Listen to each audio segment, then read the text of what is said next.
Meu cameraman mandou, eu faço.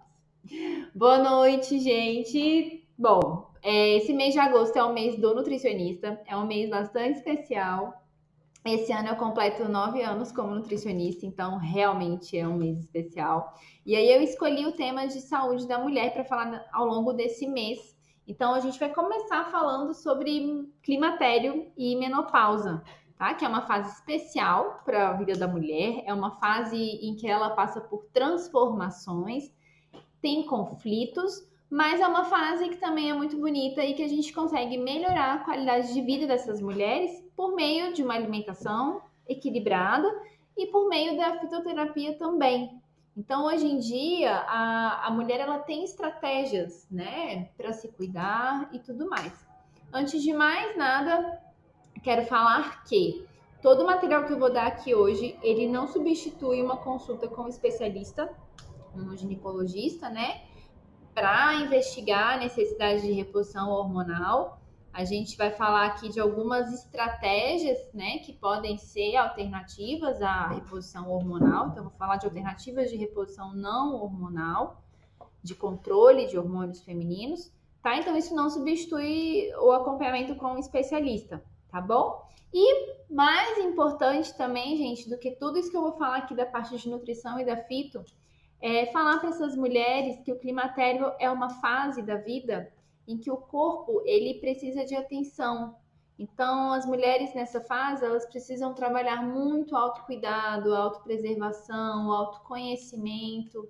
É uma fase de transformações, né? E isso exige um pouco de introspecção também, né? Então, a gente entender por que está acontecendo essas coisas é importante para que o processo seja leve e pouco turbulento. Outra coisa extremamente importante também, mulheres, vocês sabendo de todas essas alterações que podem acontecer, inclusive de comportamento, senta com os maridos, com seus cônjuges, com seus companheiros, né? E falem sobre o assunto, né? Olha, eu tô entrando nessa fase, tenho certeza que comunicando sobre isso vai ficar mais leve a relação também. Bom, então vamos começar falando um pouquinho de climatério, tá? Então, o climatério, gente, são 3 fases. A pré-menopausa, que acontece dos 40 aos 45 anos, em média. A perimenopausa, que acontece por volta dos 50 anos de idade. E a pós-menopausa, ali acima de 55, 60 anos, tá? Na perimenopausa, né, por volta dos 50 anos, é mais ou menos a data da última menstruação, né? E aí começa a ter aquela coisa dos ciclos ficarem mais irregulares e começa a ter os sintomas também, principalmente aquelas ondas de calor que a gente chama de fogachos e irritabilidade. Então acontece sim uma mudança bem drástica na questão do humor.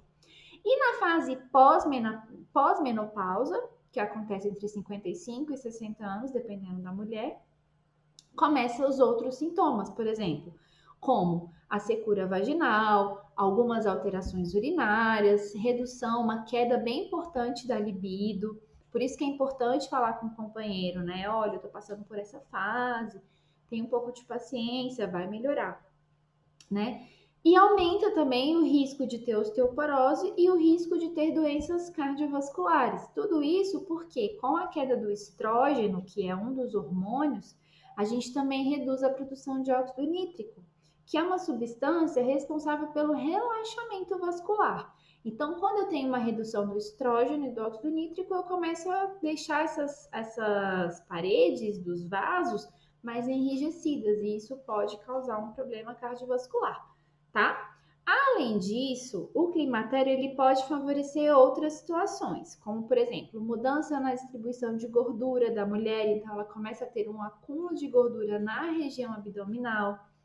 Ela pode ter perda de altura também. A pele pode ficar um pouco mais seca, né, que é aquela pele que chama de pele madura, e pode ter redução também dos pelos sexuais, tá bom, gente? Mas veja bem, para todos esses sintomas, a gente vai ter estratégias para amenizar cada um deles, né? E aí entra também alguns ginecologistas, eles sugerem a terapia de reposição hormonal, que não é para todas as mulheres. Exige que faça-se uma análise da individualidade de cada uma delas. Então, existem hoje critérios muito bem definidos para mulheres que não têm indicação de fazer reposição hormonal. A maioria desses critérios está ligado à presença de câncer, de nódulos malignos, né, ou de nódulos não muito específicos, que não se sabe, né, se é benigno, se é maligno, enfim. Então, existem alguns critérios para contraindicar a reposição da terapia hormonal, tá? Mas existem as plantas fitoterápicas, que apesar de a gente também ter que usar com cautela, se mostram mais seguras no caso de pacientes que não podem fazer a terapia com hormônios, tá? Alguns critérios de contraindicação da terapia hormonal são câncer de mama, de útero, a presença de nódulos na mama e espessamento do endométrio também, mas existem outras, tá? A reposição com hormônios, ela alivia os sintomas da TPM, ela previne osteoporose, previne o aparecimento também de doenças cardiovasculares. Mas a gente vai falar de comida, de plantas, né? Para a gente ter isso como uma terapia alternativa à reposição de hormônios, tá bom? E para fazer essa terapia alternativa, a gente usa os fitoestrógenos, né? Então, quando a gente está lá na menopausa, no climatério, os nossos hormônios começam a cair. Os níveis de estrogênio, os níveis de progesterona, né? E os fitoestrógenos, eles são justamente essa alternativa mais natural à terapia de hormônios, tá?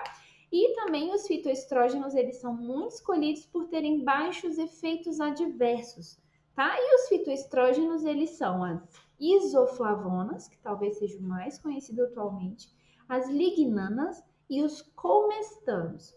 Então, se liguem bem nesses três componentes: lignanas, isoflavonas e colmestanos, tá? E a gente também tem os compostos bioativos dos alimentos, né? Que vão ter uma atividade moduladora do receptor de estrogênio agindo lá no hipotálamo. Então, a gente tem uma alimentação rica em fitoestrógenos e nesses compostos bioativos, a gente pode ter diversos efeitos, como, por exemplo, reduzir os desconfortos do climatério, prevenir o aparecimento de osteoporose, estabilizar o pH do nosso corpo e o pH vaginal, melhorar a secura vaginal que acontece com as mulheres, isso atrapalha nas relações sexuais, nos relacionamentos, né, amorosos e incontinência urinária. Então, usar esses compostos bioativos a favor é uma estratégia extremamente interessante. E a gente tem, então, os fito-hormônios, né, que são alimentos, são compostos, que é a mesma coisa que os fitoestrógenos, tá? Com funções semelhantes ao estrogênio endógeno. Então, eu vou ter uma substância que vai mimetizar a ação do estrogênio, tá? Lógico, os fito-hormônios, os fitoestrógenos, eles vão ter uma atividade muito mais fraca do que se você fizer a reposição com o próprio hormônio, tá? E aí a gente tem, então, algumas desses compostos bioativos e desses fitoestrógenos, tá? Falando um pouco das isoflavonas, a representante mais comum da isoflavona, mais conhecida, é a soja, tá? Mas a gente encontra as isoflavonas em outros vegetais, como a lentilha, a ervilha, o grão de bico, tá? E a soja, hoje eu tenho um grande cuidado para trabalhar com ela, principalmente com relação à transgenicidade, né? Então a gente sabe que sim, que a soja é uma boa fonte de isoflavona, que o leite de soja ele também pode ter uma quantidade de isoflavona, mas tem essa questão da transgenicidade que a gente precisa ficar atento. E a gente vai ter essa informação de transgenicidade no rótulo do alimento, tá? E a gente sabe que a biodisponibilidade de isoflavonas da soja é melhor em sojas fermentadas. Então, por exemplo, o tofu, o miso, o natô e o tempê. É natô que fala daquela comidinha? Nem sabe, né? Eu acho que é natô ou natô, eu sempre fico na dúvida. Eu sei que esses 4 alimentos que são feitos a partir da soja fermentada, eles vão ter uma maior biodisponibilidade de isoflavonas. Logo, eles vão ter um efeito mais potente do que a soja puramente ali feita, uma proteína de soja texturizada, por exemplo, tá? A soja, desculpa, gente, a soja, ela tem estudos comprovando que tem uma melhora na densidade óssea da mulher, tá? E também todas as isoflavonas, elas têm uma atividade anti-aterosclerótica. O que significa isso? Sabe aquelas placas de gordura que podem se depositar nas nossas artérias? Pois é, a soja ela evita a deposição dessas placas, tá? A soja, as isoflavonas, tá? Elas evitam essa deposição. Porque lembra que eu falei que a queda do estrogênio diminuía o óxido nítrico, que melhorava, piorava a flexibilidade das artérias, deixava elas mais enrijecidas? Pois é.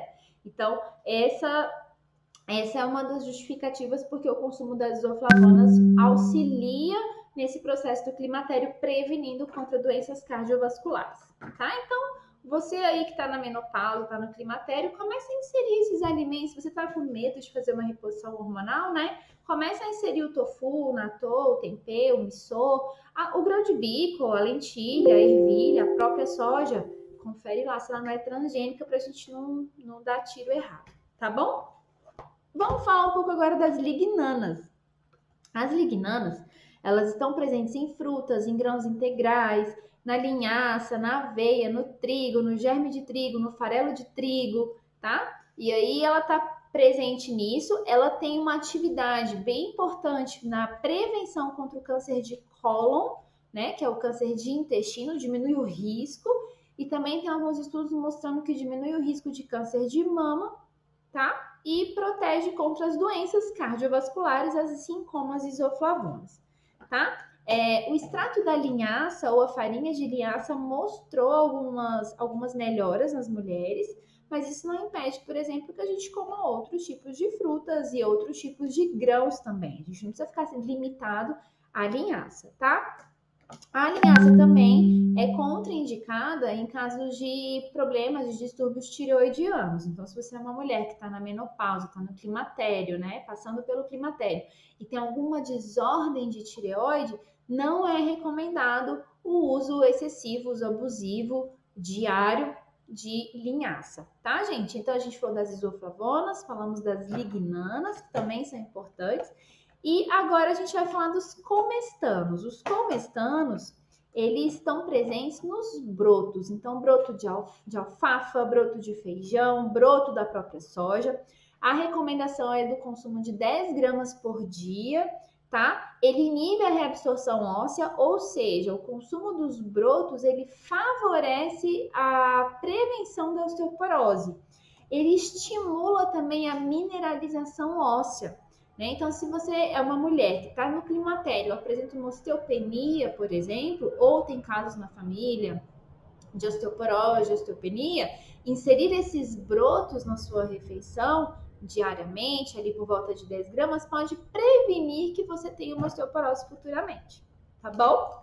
E também temos os flavonoides, que estão presentes aí na maioria dos alimentos dos vegetais, como a linhaça, a maçã, a pera, semente de flores, a cenoura, a cebola, o alho, os óleos vegetais extra virgem, não refinados, tá? Então, os flavonoides que estão presentes dentro de um contexto de uma alimentação saudável também vão contribuir para que os sintomas da menopausa sejam amenizados.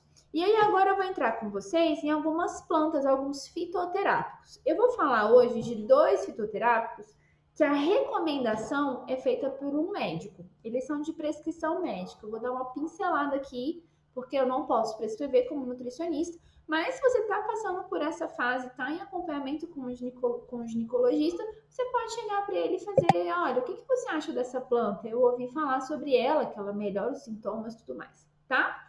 Então, a primeira planta chama Simicifuga, é a Simicifuga racemosa, tá? Então, o uso dela por 12 semanas, ela mostrou, né, que alivia sintomas de climatério.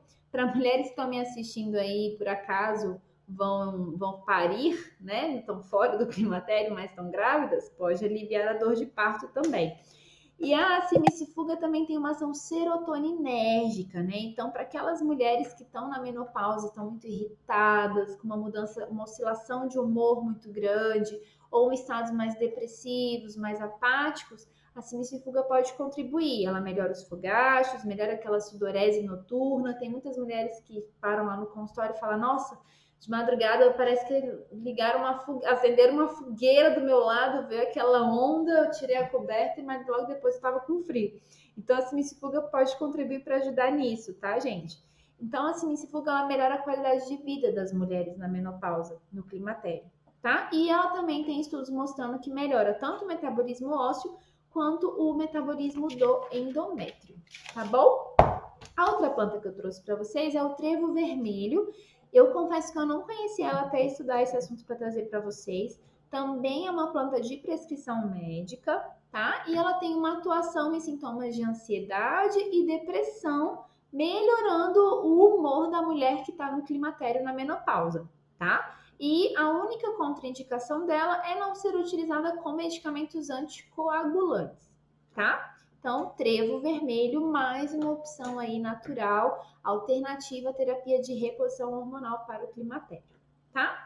Uma outra planta bem legal é a maca peruana. A maca peruana é uma raiz e ela era muito utilizada para melhorar a libido, para melhorar a atividade sexual e tudo mais. E sim, ela tem atividade importante, ela contribui para melhoras no processo de depressão, de ansiedade e de disfunção sexual feminina, tá? A dose mais ou menos de 500 miligramas, 4 vezes ao dia, pode contribuir, porque a gente sabe que com a queda hormonal, a mulher vai tendo uma queda na libido também, isso interfere muito na qualidade de vida dela, né? Então, quem sabe usar a maca peruana pode trazer a ela de novo aquela excitação, aquele prazer, de volta aquela libido, aquela satisfação em ter uma relação sexual, tá? Então, e a maca peruana é super tranquila de achar, tá? Ela pode ser usada tanto em cápsula quanto em pó e pode trazer muito mais qualidade de vida na vida sexual dessas mulheres, além de melhorar a depressão e a ansiedade, tá bom? Uma outra planta bem interessante é o Panax ginseng. Eu sou fã do Panax, porque eu já prescrevo ele há um tempo lá no consultório.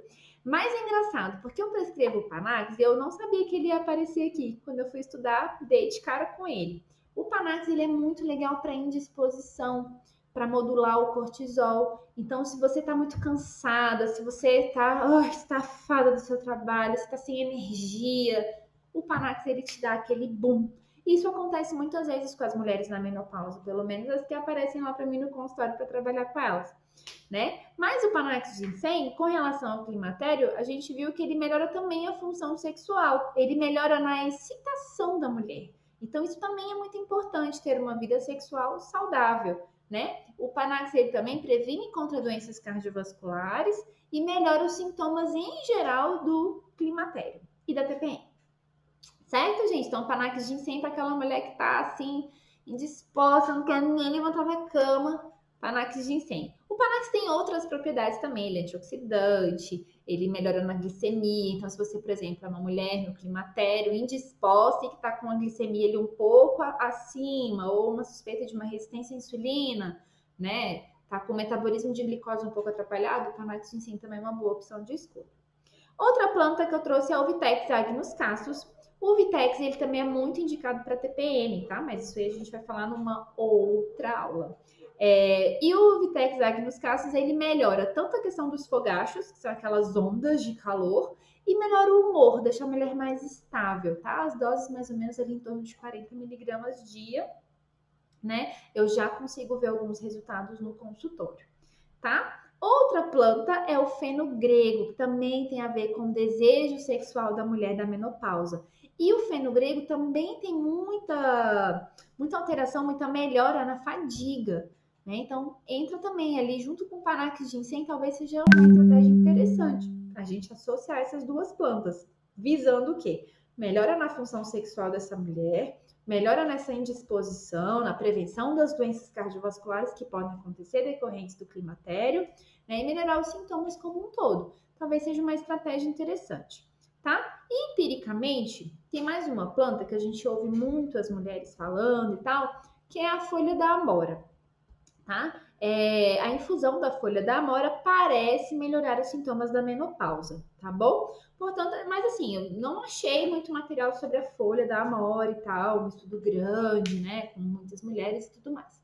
mas a gente sabe que empiricamente funciona e as mulheres relatam sim muita melhora com o uso do chá da folha da amora. Certo, gente? Então eu trouxe para vocês aí alguns alimentos, algumas plantas. Alguns outros pontos são muito importantes, né? Então, mulheres que estão nessa fase, que se preocupa principalmente com a questão estética também, né? Ai, como é que meu corpo vai ficar a partir daqui? Gente, o ideal é ter um estilo de vida saudável. Vocês viram aqui que eu falei de comida, comida saudável, né? Tô falando de grãos, tô falando de soja, falei de linhaça, de frutas, de verduras, de vegetais, ter um padrão alimentar saudável e se expor assim, o menor número de vezes a alimentos que não agregam valores nutricionais, né? Então, reduzir sim o consumo de farinhas refinadas, e aí entra farinha de trigo, entra tapioca, cuscuz, porque acaba que esses alimentos eles não agregam valor nutricional, pelo contrário, eles vão gerar mais um processo inflamatório e já basta o seu corpo estar lidando com todas as alterações hormonais que estão em volta. A atividade física é muito importante para o controle dos sintomas do climatério. Então, já se sabe hoje que mulheres que praticam atividade física, elas sofrem muito menos com os sintomas do climatério. Então, a vida inteira eu fui sedentária, agora eu vou fazer atividade física? Sim, você vai colher os benefícios disso, né? Tanto na questão do bem-estar, porque a gente sabe que a atividade física tem a produção de endorfinas, que é importante, vai acelerar o seu gasto energético, visto que toda a sua distribuição de gordura ela vai ficar diferente depois do climatério, né? E fazer atividade física, gente, é um momento de autocuidado também, igual eu falei lá no início. O climatério é um momento em que a mulher precisa se olhar um pouco mais, olhar para dentro e perceber que existem muitas belezas dentro dela e que ela precisa realmente se cuidar. Então, encarar a atividade física nesse momento como um autocuidado mesmo, né? São ali 30 minutos dedicados exclusivamente para o bem-estar e para que ela possa passar essa fase de uma maneira mais leve, mais tranquila. E ficamos por aqui. Quero saber se temos alguma pergunta. Não? Não temos? Nem no YouTube? No YouTube não tá, né? Não estamos no YouTube, só no Instagram hoje, gente. Gente, vocês têm alguma pergunta?